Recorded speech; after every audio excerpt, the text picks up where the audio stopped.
พี่น้องครับข่อยนี่เป็นคนมักย่องเด้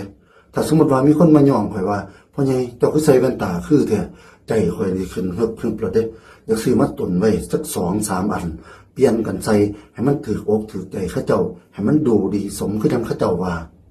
ถ้าสมมติว่ามีคนเห็นข่อยใส่นาฬิกาแล้วก็มาย่องข่อยว่าพ่อใหญ่เจ้าคือใส่นาฬิกาเท่แท้ข่อยนี่ก็อยากซื้อมาตุนไว้จัก2 เดือน 3 เดือนให้มันถูกอกถูกใจเขาเจ้าให้มันดูดีคือจังเขาเจ้าว่ามือนี้คือกันเด้ข่อยไปตลาดมีคนมาย่องข่อยว่าข่อยคือได้เมียดีเมียงามแต่ใจข่อยละขึ้นเฮิบๆอยากแต่งมาไว้จัก2 คน 3 คน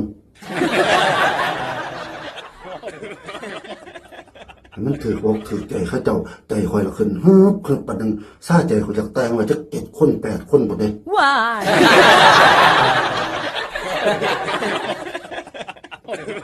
คันบ่ติดว่าขัดใจเมียข่อยที่ข่อยสิว่ามันถือใจมื้อเจ้าเลยแต่งไว้7 คนน่ะมันถือมื้อละคนรถควงไปตลาดมื้อละคนละคน